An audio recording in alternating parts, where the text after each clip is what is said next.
Setelah saya membaca tulisan dari John Frankel terkait lembaga politik pasca kolonial di Kepulauan Pasifik Selatan, ada pun beberapa summary yang perlu disampaikan.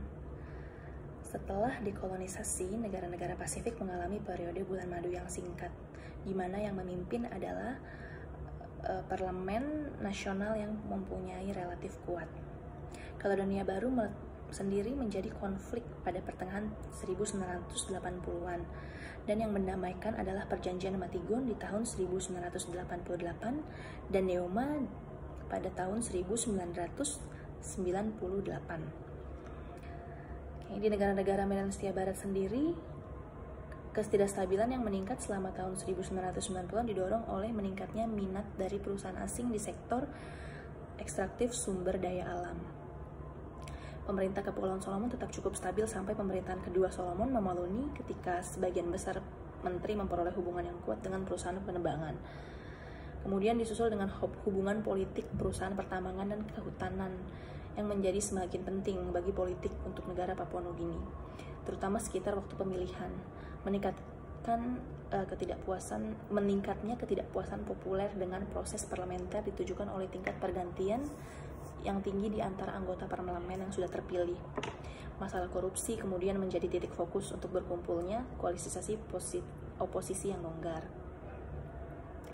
Wilayah Kepulauan Pasifik cukup entitas yang tergabung erat dengan kekuatan metropolitan yang terletak di lingkar Pasifik seperti di Guam, Amerika Serikat, Nui, Chili, dan Tokyo, Selandia Baru, serta negara-negara merdeka seperti Papua Nugini, Fiji, Kiribati.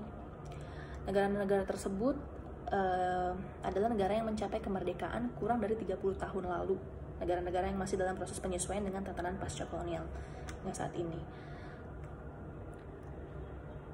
Kemudian sistem presidensial Pasifik sebagian besar berada di utara, di mana pengaruh Amerika Serikat paling dominan. Jadi Amerika Serikat bisa dibilang kiblat presidensial pada Pasifik.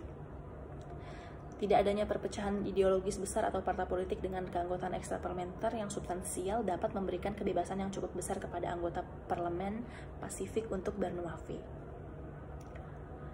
Dekolonisasi integrasi yang erat antara wilayah dengan kekuatan metropolitan adalah warisan dari pengalaman kolonial. Hawaii menjadi negara bagian Pasifik ke-50 pada tahun 1959, sementara wilayah Pasifik Amerika lainnya, Guam, Samoa, dan Persemakmuran Marina hanya sebagai penilai, tapi bukan bagian dari Amerika Serikat. Dapat dilihat yang terjadi pada lika-liku konflik terhadap tren pasca kolonial di Asia Pasifik menjadi tolak ukur penutupan era bulan madu pasca kemerdekaan yang menunjukkan pergeseran ke arah volatilitas permanen. Atau mungkin dapat disimpulkan juga sebagai jeda sebelum konsolidasi mempunyai pimpinan baru.